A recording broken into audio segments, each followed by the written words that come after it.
Hello साथियों, कैसे हो। मैं डॉक्टर लोकेश शाह। आज हम सांख्यिकी में सीरीज़ C11 में प्रायिकता का जो चैप्टर चल रहा है उसका पार्ट 4 लेकर आए हैं। इसमें हम थोड़ा सा आगे और चलेंगे। कम से कम एक घटना के घटित होने की प्रायिकता, ये ध्यान रखना है। अगर प्रश्न में ये लिखा हुआ स्पेशल कम से कम एक अंडरलाइन करना है, उसका सिस्टम अलग है। जब भी हमें कम से कम एक घटना के घटित होने की प्रायिकता ज्ञात करनी हो तो क्या करना पड़ेगा, एक में से घटाना पड़ेगा। क्या घटाना पड़ेगा? सभी घटनाओं के नहीं घटने की प्रायिकता, संयुक्त प्रायिकता निकालनी है। कैसे? पहली घटना के न घटने की प्रायिकता इंटू दूसरी घटना के न घटने की प्रायिकता, तीसरी घटना के न घटने की प्रायिकता, जितनी भी घटनाएं हैं सभी के न घटने की प्रायिकता निकाल के उसका गुणा कर दो। ये होता है न घटने की संयुक्त प्रायिकता। ये जो गुणनफल आया उसे हम एक में से घटा देते हैं, तो ये आता है कम से कम एक घटना के घटने की प्रायिकता। सभी घटनाओं के घटित न होने की संयुक्त प्रायिकता को एक में से घटाने पर कम से कम एक घटना की घटित होने की प्रायिकता ज्ञात हो जाती है। इसको अगर लिखिए अपन 1 माइनस, बड़े ब्रैकेट में मैंने लिखा है 1 माइनस P1, मतलब पहली घटना के न घटने की प्रायिकता। मान लो कि P1 है वो पहली घटना के घटने की प्रायिकता है, तो न घटने की कैसे निकलेगा? 1 माइनस P1, तो न घटने की आ जाएगी। फिर मल्टीप्लाई किया है दूसरी घटना के न घटने की प्रायिकता, फिर मल्टीप्लाई किया है तीसरी घटना के न घटने की प्रायिकता, और डैश डैश डैश, मतलब जितनी भी घटनाएं हैं सभी के न घटने की अलग अलग प्रायिकता निकाल दो, उनका गुणा कर दो। ये होता है सभी घटनाओं के न घटने की संयुक्त प्रायिकता, और फिर उसको हम एक में से घटा देंगे। ठीक है, चलिए एक 2-3 प्रश्न हम ले लेते हैं। एक श्याम, एक पुस्तक के 80%, ये सारे क्वेश्चन हमने बुक से ही लिए हैं, 80% प्रश्न हल कर सकता है श्याम। ठीक है, गोपाल 50% प्रश्न हल कर सकता है। अब रैंडमली हमने एक प्रश्न चुना है, उस प्रश्न को कम से कम एक द्वारा हल कर दिया जाएगा। हल करने में तो दोनों भी कर सकते हैं, है ना, लेकिन यहाँ कहा क्या है? कम से कम एक द्वारा, ये अंडरलाइन कर दी मैंने, ये ध्यान रखना है। कम से कम एक द्वारा किसी प्रश्न को हल करने की क्या संभावना है? तो जैसे पहले तो प्रायिकता निकल, ये दे रखा ना, शाम के हल करने की प्रायिकता 80%। 80% मतलब 80/100, तो 8/10, ये हो गया 4/5। शाम द्वारा हल करने की प्रायिकता 4/5, और शाम द्वारा ही हल न करने की प्रायिकता, एक में से 4/5 घटा दो, ये 1/5 आ गया। इसी प्रकार गोपाल, इसके हल करने की प्रायिकता 50% है, 50/1/2, तो इसके हल न करने की प्रायिकता एक में से 1/2 घटा दो, ये 1/2 आ गया। अब दोनों के हल न करने की अलग अलग प्रायिकता तो निकाल ली, तो संयुक्त प्रायिकता निकालनी पड़ेगी, उसके लिए गुणा करना पड़ेगा। दोनों के द्वारा हल न करने की प्रायिकता इक्वल टू 1/5 ये और 1/2 ये, दोनों का गुणा 1/10। अब कम से कम एक द्वारा हल करने की प्रायिकता, तो 1 माइनस ये जो न करने की प्रायिकता उसको घटा दो, 1/10 घटा दो, 9/10। अब क्वेश्चन परसेंटेज में दिया है, इसको अपन परसेंटेज में कन्वर्ट कर सकते हैं। ये 90% आएगा, इंटू 100 करने पर ये 90% चांस है कि कम से कम एक उसको हल कर लेगा। चलिए दूसरा प्रश्न है, एक पासे को 3 बार फेंकने पर कम से कम एक बार, कम से कम एक, ये अंडरलाइन कर दिया, कम से कम एक बार 5 का अंक ऊपर आने की प्रायिकता। ध्यान रखना, पासा एक ही है, उसको 3 बार फेंका जा रहा है ना। एक ही पासा है तो कुल परिणाम 6 होंगे, और 5 का अंक तो एक ही बार लिखा हुआ है एक पासे पे, है ना। तो एक बार यदि हमने फेंका तो 5 का अंक आने की प्रायिकता कितनी होगी? 1/6। देखिए, एक बार पासा फेंकने पर 5 का अंक आने की प्रायिकता 1/6, और 5 का अंक नहीं आने की निकालना हो तो एक में से घटा दो, 1/6 को एक में से घटा दो, ये आ गया 5/6। तो पहली बार में 5 का अंक नहीं आने की प्रायिकता 5/6, दूसरी बार में 5/6, तीसरी बार में 5/6, तीनों बार 5 का अंक नहीं आने की प्रायिकता निकालनी है, तो हम इन तीनों बार का गुणा करें तो ये आंसर आ रहा है इसका तीनों बार में 5 का नहीं आने की प्रायिकता है ना। अब कम से कम 1 का निकालना है तो इसको हम 1 में से घटा देते हैं। कम से कम 1 बार 5 आने की प्रायिकता इक्वल टू 1 माइनस दिस और ये आंसर। ठीक है, ये सिस्टम क्लियर हुआ। एक और क्वेश्चन लेते हैं, ये थोड़ा सा हट के क्वेश्चन है। यहाँ पर कई साथी कंफ्यूज हो जाते हैं, ऐसा कैसे हुआ। अभी तक तो हम यही करते आए हैं, अनुकूल स्थिति बटा कुल स्थिति, इसमें भी यही कर रहे हैं, लेकिन क्वेश्चन कुछ हटके है। इसमें हम संचय का प्रयोग कर रहे हैं।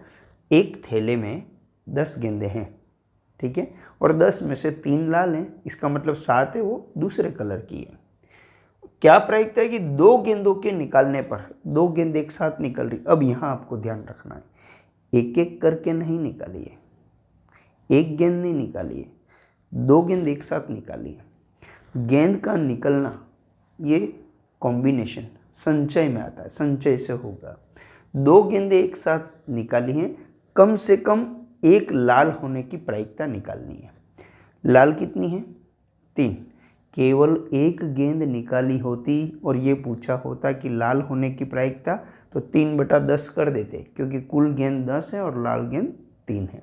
लेकिन यहाँ 2 निकाली हैं, ठीक है, 2 निकाली हैं, और उसमें भी कम से कम का भी फार्मूला सेट हो रहा है। कम से कम 1 लाल गेंद अवश्य निकलेगी। कुल गेंद कितनी है? 10। पहले तो अनुकूल स्थिति अपन कुल स्थिति, पहले नीचे कुल स्थिति में अपन क्या लिखेंगे? 10C2। 10 में से 2 गेंद निकालने के तरीके, यहाँ संचय आएगा क्योंकि गेंद निकाल रहे थैले में से। 10 में से 2 गेंद निकालने के तरीके 10C2, ये तो लिखेंगे नीचे। अब अनुकूल स्थितियाँ बतानी है। अनुकूल लाल गेंद कितनी है? 3 है ना, लेकिन केवल लाल गेंद निकलने की प्रायिकता पूछा होता तो अनुकूल में ऊपर लिख लेते 3C2 और नीचे 10C2, लेकिन यहाँ कम से कम 1 लाल है, तो हम ये प्रयास करेंगे, हम ये ज्ञात करेंगे एक भी लाल गेंद न निकले उसकी प्रायिकता। तो एक भी लाल गेंद, तो लाल नहीं है ऐसी कितनी गेंदें? 7 गेंद ऐसी है जो लाल नहीं है। उन 7 में से 2 को निकालने के तरीके ले लेते हैं। 10 में से 3 लाल, 7 अन्य रंग की गेंद है। लाल गेंद नहीं निकलने के तरीके 7C2, क्योंकि 7 गेंदें ऐसी हैं जो लाल नहीं हैं। दोनों गेंदों में लाल गेंद नहीं निकलने की प्रायिकता, अब देखो यहाँ मैंने प्रायिकता शब्द लिया है, यहाँ तरीके लिखा है, यहाँ भी तरीके लिखा है। जब तरीके लिखे गए हैं तो NCR वाला फार्मूला चलेगा, लेकिन जब प्रायिकता आया है तो अनुकूल बटा कुल। अब लाल गेंद नहीं निकलने की प्रायिकता, नहीं के लिए 7C2, क्योंकि ये 7 गेंद लाल है ही नहीं, और नीचे 10C2, ये कुल तरीके, और ऊपर ये अनुकूल तरीके। इनको अपन ने जैसे पहले बताया था एज इट इज़ हमने सॉल्व किया, ये 7/15 आया। 7/15 किसकी प्रायिकता है? एक भी लाल गेंद नहीं होने की प्रायिकता है। यहाँ कम से कम 1 लाल गेंद निकालना है, तो इसको 1 में से घटा देते हैं। कम से कम 1 लाल गेंद निकलने की प्रायिकता 1 माइनस 7/15 या 8/15। ध्यान ये रखना, जब भी 1 से ज़्यादा गेंदें थैले में से निकाली जाती हैं तो तरीके निकालने पड़ेंगे। अनुकूल तरीके ऊपर आएंगे, कुल तरीके नीचे आएंगे। ये C वाले ही होंगे। ये क्वेश्चन अपन और आगे भी कर रहे हैं। अपन ताश के पत्तों के बारे में थोड़ा सा इंट्रोडक्शन कर लेते हैं, उसके बाद अपन आगे क्वेश्चन देखेंगे। देखिए, ताश के कुल पत्ते तो 52 है, वैसे मैक्सिमम आप सभी लोग इसके बारे में जानते हैं, फिर भी अपन कुछ थोड़ा सा ट्रायल कर लेते हैं। कुल पत्ते 52 हैं, इसमें 4 वर्ग हैं, 4 स्यूट्स हैं। ये ध्यान रखना, क्वेश्चन में जो लैंग्वेज आती है उसको ध्यान रखना। जब हमने दिसंबर 2000 में नेट का एग्ज़ाम दिया था, मेरे एक मित्र के केवल इस इंग्लिश में उस पत्ते को क्या बोलते वो मालूम नहीं पड़ा, प्रश्न गलत हो गया। इसलिए तब से मैंने सोचा है कि अब इस पर अपन विशेष फोकस करेंगे। 4 स्यूट्स है, 4 वर्ग हैं ताश के पत्तों में। ये कौन से? ये चिड़ी का साइन है, चिड़ी बोलते हैं, इंग्लिश में क्लब बोलते हैं। इंग्लिश में सबका नाम ध्यान रखना है। क्लब, इसके 13 पत्ते हैं। ये ईट हम बोलते हैं लोकल लैंग्वेज में, इसको इंग्लिश में डायमंड बोलते हैं, है ना। और ये 13 पत्ते हैं।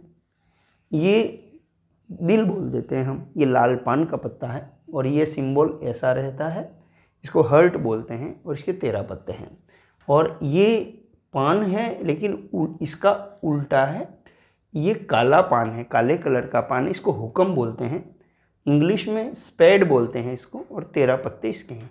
तो 13 के ये 4 वर्ग हैं, स्यूट्स हैं। अब अगर रंग के अनुसार हम बात करें, 2 ही रंग हैं, लाल रंग और काला रंग। लाल रंग काला रंग है, उसके 26 पत्ते हैं। काले कौन से हैं? तो चीड़ी और काला पान, ये 13 पत्ते हो गए, ये काले रंग के हो गए, ये 26 पत्ते हैं। लाल रंग में ईंट और ये लाल पान, ये लाल रंग के, ये भी 26 पत्ते हो गए। प्रत्येक अंक के पत्ते हैं वो 4 हैं। जैसे 2 नंबर का 4 पत्ते, 9 नंबर के 4 पत्ते, इक्के में 4, रानी के 4। हर रंग के हर अंक के अपने पास 4 पत्ते हैं।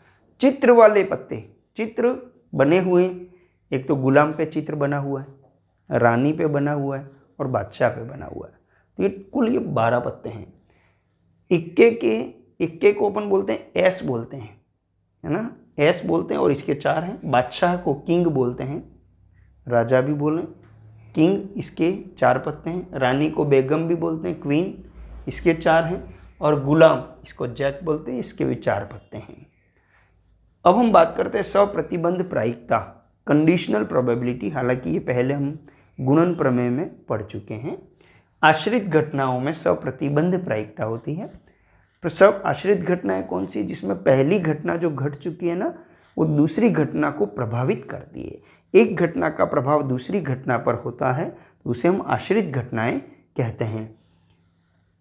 ए बी का मतलब ए और बी के होने की एक साथ संयुक्त प्रायिकता यदि हम निकालें, तो P A into P B, लेकिन ऑब्लिक करके ए लिखा है, ऑब्लिक करके लिखा, इसका मतलब ध्यान रखना है कि ए का प्रभाव बी पर हो रहा है, मतलब बी की प्रायिकता जबकि ए घटित हो चुकी है ना।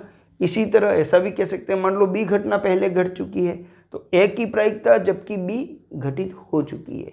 ऑब्लिक के बाद जो लिखा हुआ है वो ऑलरेडी घटित हो चुकी है। इसको यदि हम सॉल्व करें, है ना, केवल बी ऑब्लिक ए निकालना हो तो इसको यहाँ डिवाइड कर दो, P A B open P A oblique B निकालना हो तो इसको यहाँ डिवाइड कर दो, P A B open P B. ठीक है ना। अब हम कुछ क्वेश्चन लेते हैं। एक थैले में 5 सफ़ेद और 3 काली गेंदें हैं, कुल गेंद कितनी हो गई? 8 हो गई। 5 सफ़ेद और 3 काली, 2 गेंदें निकाल रहे हैं, लेकिन ध्यान रखना मैंने यहाँ अंडरलाइन की है, यही समझने के फेर हैं, और फार्मूला हम गलत सेलेक्ट कर लेते, क्वेश्चन गलत हो जाता है। लैंग्वेज देखना, 2 गेंदें तो निकल रही हैं, लेकिन दोनों एक एक करके निकाली। पहले एक निकाली, उसके बाद फिर से एक निकाली, 2 एक साथ नहीं निकाली। यदि 2 एक साथ निकाली होती तो सी वाला फार्मूला चलता, संचय वाला फार्मूला चलता। यहाँ एक एक करके निकाल रहे हैं, तो वही अनुकूल बटा कुल, यहाँ सी नहीं आएगा।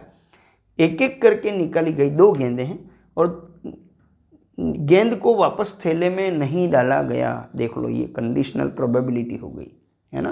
पहली जो गेंद निकलेगी उसका परिणाम है दूसरे के परिणाम को प्रभावित करेगा। गेंद को वापस थैले में नहीं डाला गया, दोनों गेंदों के काले रंग की होने की प्रायिकता निकालनी है। ठीक है, एक एक करके निकालना है। कुल गेंद हो गई 8। अब अपन 8 गेंद के थैले में से एक गेंद निकाल रहे हैं। एक गेंद निकाल, उसकी काली होने की प्रायिकता, काली गेंदें कुल कितनी है? 3, और कुल कितनी है? 8, है ना। तो पहली बार में काली गेंद निकलने की प्रायिकता पी ए मान लो, इसको कह दें 3/8। 3 क्यों? कुल काली गेंद 3 है और वैसे कुल गेंदें 8 हैं।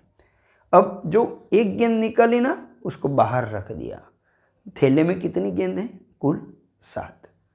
काली कितनी है? 2 बची, क्योंकि एक निकल चुकी है। दूसरी बार में काली गेंद निकलने की प्रायिकता पी बी ऑब्लिक ए लिखा हमने, क्यों? क्योंकि उस गेंद को बाहर रखा है। यदि वापस थैले में डाल देते हैं ना, तो पी बी ही लिखते, ऑब्लिक ए नहीं लिखते। आश्रित घटना हो गई।